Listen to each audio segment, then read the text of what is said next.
Hola, pues como prometí, vamos allá. Vamos a empezar. Y vamos a empezar con la lección 5. Y la lección 5 va sobre la internacionalización de la empresa. Entonces, en la lección 5 vamos a ver una serie de contenidos. En primer lugar, definir qué es una empresa multinacional. En segundo lugar, hablar de la competencia global, sobre determinadas características que la rigen.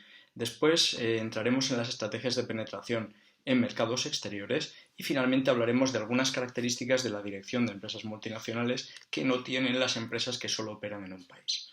Pero vamos a empezar, claro, si es una lección hablando de la internacionalización de la empresa, ¿por qué se le dedica una lección a la internacionalización de la empresa? Porque no deja de ser una parte de una estrategia. En concreto, dentro de la estrategia de desarrollo de mercados, es una parte que es el desarrollo de mercados geográficos y además dentro del desarrollo de mercados geográficos son mercados geográficos internacionales o externos. Esta precisión no se alcanza con ningún otro tipo de estrategia. Entonces, ¿por qué se entra en profundidad con esto? Bueno, pues tiene una lógica. Esta foto que veis, que ahora mismo parece que se tomó en una realidad alternativa, se tomó en realidad en París el 1 de febrero de 2020.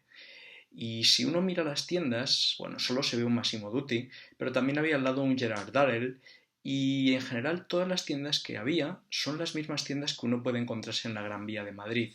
Si nos dejaran de repente, si nos teletransportaran ahora mismo a la calle principal de cualquiera de las grandes ciudades del mundo, podremos ver una serie de establecimientos que están en todas ellas, como el McDonald's y el Burger King, como un Zara, como en definitiva eh, una serie de establecimientos y tiendas que podemos encontrar fácilmente en cualquiera. El mundo es una aldea global, el mundo es global actualmente y yo creo que no tiene mucho sentido discutir si esto es bueno o es malo o es medio pensionista, sino simplemente es la realidad en la que vivimos. Si luego, al margen de otras cuestiones, si vivimos en esta realidad, tenemos que describir esta realidad y que hablar de ella. ¿Por qué el mundo se ha convertido en algo global? Bueno, hay varias razones. En primer lugar, porque hay varias regiones de libre circulación, de libre comercio. Por ejemplo, nosotros vivimos en una de ellas, que es la Unión Europea.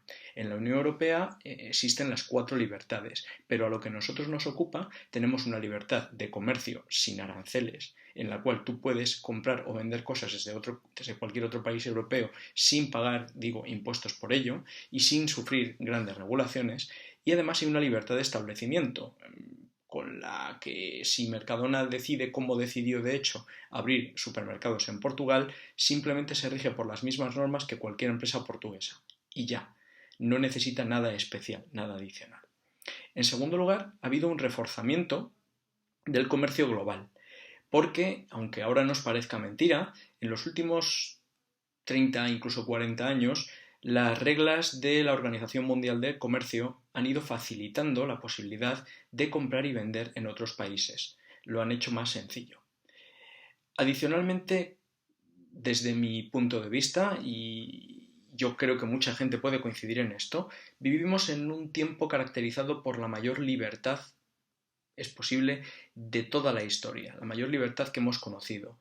Es más fácil para la gente visitar otros países, las tarifas aéreas son bajas, la gente viaja, el movimiento de capitales también es relativamente sencillo. Si cualquiera de vosotros quisiera invertir mañana en la bolsa de Nueva York o en la bolsa de Bangkok o donde le dé la gana, lo único que tendría que conseguir es un broker que lo hiciera por él. Y en general cualquier broker mediano lo haría fácilmente por vosotros. Incluso los que se publicitan en la tele y estos lo harían fácilmente.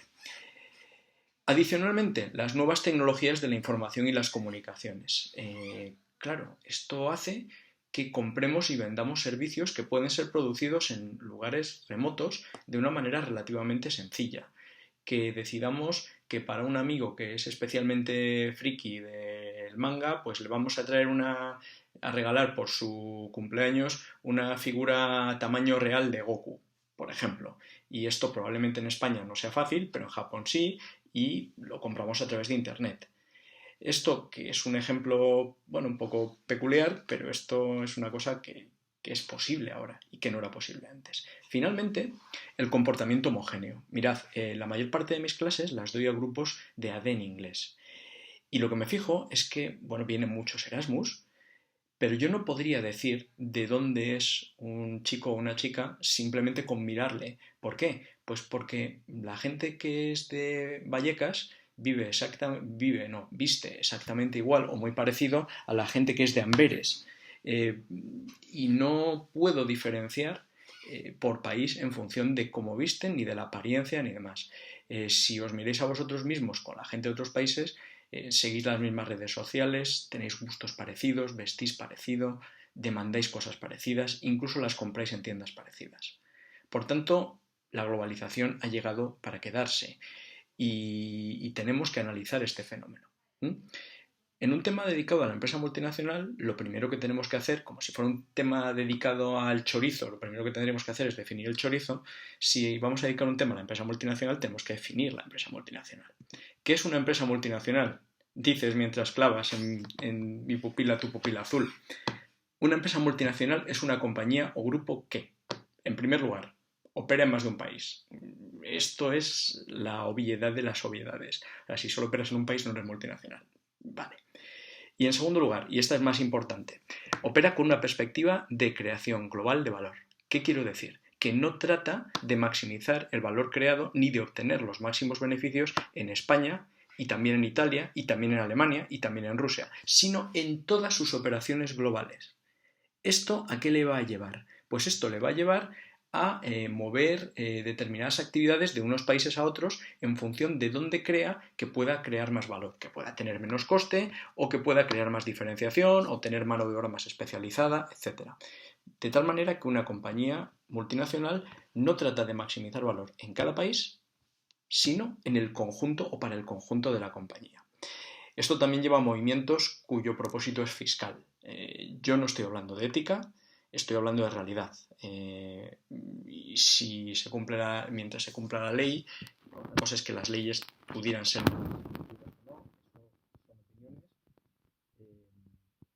Probablemente la Unión Europea debería hacer algún tipo de armonización o no, pero lo cierto es que si tú tratas de crear valor con una perspectiva global, razonablemente vas a intentar no pagar impuestos en el sitio donde más pagues. A día de hoy, siempre que esto sea legal y posible, muchas compañías lo hacen. Insisto, no estoy diciendo que sea defendible, ni mucho menos. Lo que estoy diciendo es que es real. Que es real. Bien, definido así, multinacionales Mercadona y multinacionales Nestlé y hay muchas compañías multinacionales, todas aquellas que operan en más de un país con una perspectiva de creación global de valor. Claro, esto es una cuestión de grados. ¿Qué quiero decir? Pues, claro, depende de qué. Del número de países en los que estés. Si estás en 2 países, eres menos multinacional que si estás en 200. Esto está claro. Del peso de las actividades internacionales de una empresa, porque si las actividades internacionales de una empresa pesan solo un 2% de la facturación y las locales un 98%, entonces eres multinacional sí, pero poco. Imagínate, estoy en 100 países, pero España aporta el 90% de mi cuenta de resultados. Soy multinacional, pero poco. Lo que tengo es una pequeña oficina de representación en cada país. Bien. Finalmente, también depende de la relación interna entre estos países. ¿Qué quiero decir? Imaginemos 2 compañías que están en 4 países. Una que está en España, Estados Unidos, Australia y Japón. Y otra que está en España, Portugal, Italia y Francia. Bueno, la segunda es un poco menos multinacional que la primera. ¿Por qué? Porque los 4 países son en torno a la Unión Europea. Es más, son en torno de países que hablan lenguajes derivados del latín. No puedo decir mediterráneos porque Portugal no tiene Mediterráneo por ninguna parte, pero son países cercanos, son países, varios de ellos limítrofes. Entonces, no se puede decir que sea igual de multinacional. Un ejemplo que aquí os pongo, pues Nestlé. Nestlé es una compañía suiza que es quizá la multinacional de las multinacionales porque está en todas partes. Opera, se dice, en 194 países. Yo no sabía ni que hubiera 194 países. Con 447 plantas y que tiene más de 339.000 empleados directamente en la compañía. Pues hay países más pequeños que 339.000 personas. Por otro lado tenemos a ASO, Amaury Sports Organización. Esta Amaury Sports es el organizador del Tour de Francia, del Rally Dakar, de la Vuelta a España, etc. ¿Opera en varios países? Opera en varios países. Efectivamente lo hace. Ahora bien, ¿opera en la misma cantidad de países que Nestlé? Claramente no. ¿Es multinacional? Sí. ¿Es un poco menos multinacional que Nestlé? También. ¿Qué más os puedo contar de esta primera parte? Los pros y los contras de ser una compañía multinacional. ¿Cuáles son los pros y los contras? Los pros, para empezar, la empresa puede optimizar la localización de sus actividades. Claro, cuando tú solo estás en un país, solo puedes operar en ese país, o sea, solo puedes situar tus operaciones en ese país. Cuando tú estás en más países, puedes elegir dónde pones cada cosa. Por ejemplo, Airbus. Airbus tiene plantas en distintos países y lo que hace es que en las distintas plantas hace distintas partes de los aviones o lleva a cabo distintos proyectos. Por ejemplo, aquí en Getafe, si no me confundo, tenemos Eurocopter, que es una de las compañías relacionadas con el entorno Airbus. Bien, las plantas principales de Airbus donde ensamblan aviones están en Francia, en concreto en Toulouse, y tienen otra importante en Aix-en-Provence. En fin, tienen distintas plantas y localizan sus actividades en el lugar que consideran más conveniente. Esto, si solo estás en un país, solo puedes localizarlas en ese, claramente. En segundo, algunos recursos y capacidades de la empresa pueden ser transferidos. Esos recursos y capacidades pueden ser desde personal valioso, al que expatrias en otro país, ¿bien? A distintos tipos de recursos y capacidades. La marca, por ejemplo, pues la imagen de marca puedes utilizarla en varios países. Cualquier tipo de conocimiento que sea útil en un país puede ser útil en otros, ¿bien? Además, respecto a recursos y capacidades, encima entrando en otros países puedes añadir nuevos recursos y capacidades a los que ya tenías. Por ejemplo, Repsol. Repsol entra en otros países porque no sé cuántos pozos de petróleo habéis visto en España. Poco, ¿verdad? Bueno, pues una petrolera, sé que parecerá una tontería, llamadme loco, pero a una petrolera le viene bien tener pozos de petróleo. Entonces, bueno, que ahora Repsol no es una petrolera, es una compañía de energía, pero cuando Repsol era una petrolera principalmente, necesitaba pozos de petróleo. Entonces, por esto fue y se instaló en otros países donde explota pozos de petróleo, de gas natural, etc. Finalmente, si estás en varios países, puedes repartir tu riesgo entre los distintos países. La misma Repsol, por ejemplo, cuando Argentina expropió sus yacimientos de vaca muerta en Argentina, Repsol tuvo un palo, pero como Repsol estaba operando en distintos países, ese palo, ese golpe económico, que fue muy notable, se diluyó. Si Repsol solo hubiera estado operando en Argentina, o solo en España y en Argentina, cuando menos multinacional seas, si tienes problemas en un país, esto te va a afectar muy seriamente. Respecto a los inconvenientes, bueno, más que inconvenientes, en primer lugar, lo que tenemos que decir es que es mucho más complejo gestionar una multinacional que gestionar una compañía que está solo en un país. ¿Por qué? Bueno, pues todas las posibilidades que hemos dicho antes sí son maravillosas, pero hay que gestionarlas. Puedes optimizar la localización de tus actividades, ¿vale? Maravilloso, divino. ¿Dónde las localizas? Tienes que decidir. Tienes que medir costes de las distintas plantas, tienes que valorar. ¿Bien? Además, diseñar una estrategia global para una compañía que opera en muchos mercados es como infinitamente más difícil que diseñar una estrategia de un solo país o para un solo país. Finalmente, hay algunos riesgos adicionales que iremos definiendo, pero por ejemplo, cuando entras en otro país te puedes encontrar, pues como hemos dicho, con expropiaciones, te puedes encontrar con gobiernos hostiles o con poblaciones locales hostiles. Si solo estás en tu país y llevas mucho tiempo en él, pues estos riesgos no te los vas a encontrar. Bien, finalmente en esta primera parte vamos a ver cuáles son las razones por las que las compañías se hacen multinacionales, las razones por las que las compañías deciden moverse, deciden salir más allá de su ámbito local inicial. Hay dos tipos de razones, están las razones internas y las razones externas. Llamaremos razones internas a las que se deben a la propia compañía. Llamaremos razones externas a las que se deben al entorno. Bien, razones internas. Para reducir costes. No sé, ¿por qué creéis que hay compañías de ropa europeas y españolas o americanas, un Nike, un Adidas, etcétera, que producen en Asia, en China, porque les gustan esos países, porque les resultan países entretenidos o probablemente porque gracias a esto tienen una reducción de los costes de producción? Esto es algo que llamaremos en el futuro offshoring, ¿ok? Pues tengo la impresión de que lo tercero tiene algo que ver con esas decisiones. Bien, entonces puedes tener una reducción de costes. Más motivos internos. Para alcanzar el tamaño mínimo eficiente. Mirad, si uno mira, por ejemplo, Nokia es una compañía finlandesa. Fabricar móviles para solo Finlandia, en su momento cuando Nokia era el líder del teléfono móvil convencional antes de la llegada del smartphone, fabricar móviles solo para el mercado finlandés te daba una capacidad de producción muy limitada y era antieconómico. Si solo fabricas esa cantidad, los costes unitarios de producción eran relativamente altos. ¿Qué sucede? Que si tú fabricas móviles y los vendes en todo el mundo, el coste unitario de producción se reduce. Para alcanzar el tamaño mínimo eficiente, lo que intentas es efectivamente producir y vender móviles para todo el mundo. ¿De acuerdo? Más, buscar recursos.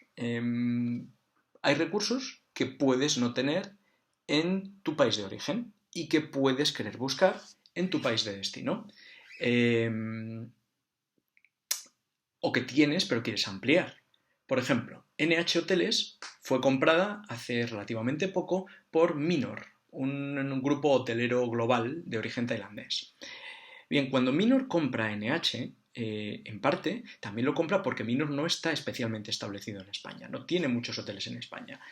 Y España es uno de los grandes países turísticos del mundo. Y NH está fuertemente establecido en España. Moraleja, ¿necesitas ese recurso o quieres ese recurso para incorporarlo a tu empresa? Pues bien, compras o te fusionas o te alías con otra empresa que lo tiene. Para explotar los recursos que ahora mismo tienes. Puede ocurrir que algunos recursos que tú tengas ahora mismo estén infraexplotados. Y como están infraexplotados, tú lo que quieres es explotarlos en mayor medida. Infraexplotados, por ejemplo, una planta que está produciendo al 40%, decides producir al 80% y vender parte de la producción fuera, exportarla. Esta sería la posibilidad. Y hay recursos que siempre están infraexplotados, que son los intangibles, porque siempre son susceptibles de utilizarlos en más negocios o en más países, etc. Por ejemplo, Giovanni Rana. Giovanni Rana produce pasta en Italia y llegado a un cierto momento es suficientemente conocido en Italia y dice, bueno, ¿y por qué no vamos a vender en otros países donde guste la pasta, especialmente del arco mediterráneo? ¿Y por qué no vender en España? Bueno, pues decide exportar y fabricar y producir para España. Tiene un recurso, que es la capacidad productiva, tiene otro recurso, que es el nombre, que es la reputación corporativa, y la puede explotar en otros países. Finalmente, la reducción del riesgo. Esto no voy a insistir más porque esto lo he explicado antes. La reducción del riesgo, si tú estás en más de un país, reduces el riesgo frente a si estás en un único país. Si solo estás en un país y ese país falla por cualquier razón, tienes que cerrar. Si estás en más países, puedes sobrevivir y de hecho normalmente sobrevivirás. Razones externas que vienen de fuera de la empresa. Bueno, en primer lugar, el ciclo de vida del producto. Puede ocurrir que en el país local el ciclo de vida del producto esté en la etapa de madurez o incluso en declive, mientras que en otro país apenas esté en introducción. Por ejemplo, jamón ibérico. En España podemos considerar que es un producto maduro. O sea, la demanda de jamón ibérico en España es muy complicado que crezca más. Sin embargo, hay una serie de países en los que esta demanda pues apenas está lanzada. Por ejemplo, en Estados Unidos, en Japón, en China. Por tanto, las empresas pueden intentar entrar en estos países. Esto se combina con la segunda razón. Hay una potencial demanda insatisfecha en esos países. Por eso, el ciclo de vida no es maduro aún. Por eso está en crecimiento e incluso en introducción. ¿Qué quiero decir con una potencial demanda insatisfecha hablando de esto del jamón?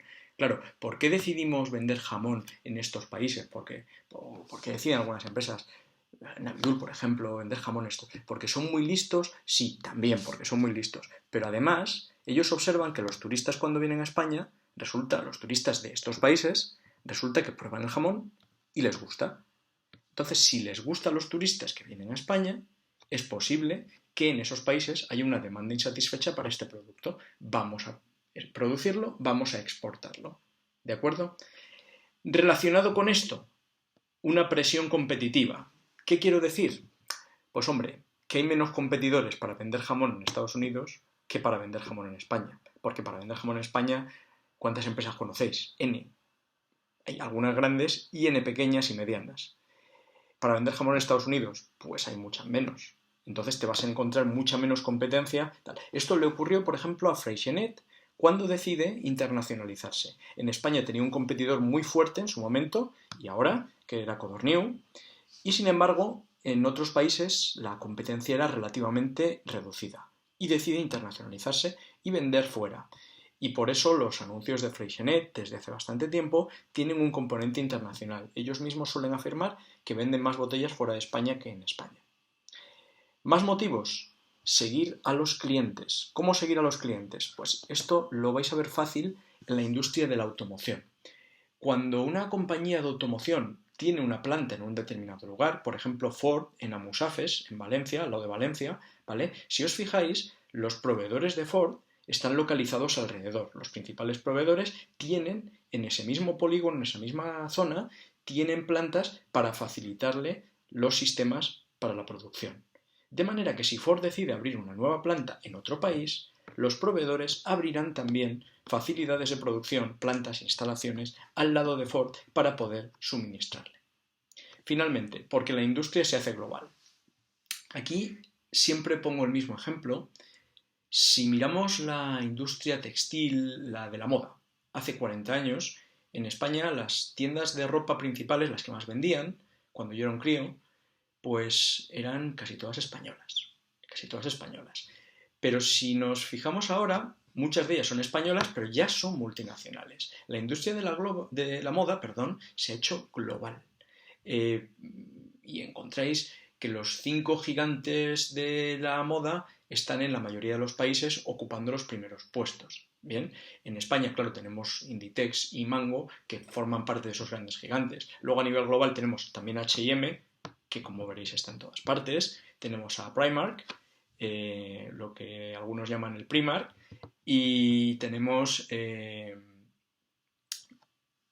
Gap, que se me estaba olvidando, se me estaba yendo de la cabeza. Pues esa industria claramente se ha hecho global. Si la industria se hace global, tú con la industria te haces global. Hace 40 años Zara tenía tiendas en España y ya. Y como la industria se ha globalizado, ellos también. Bien, pues este es el primer punto, este es el primer apartado.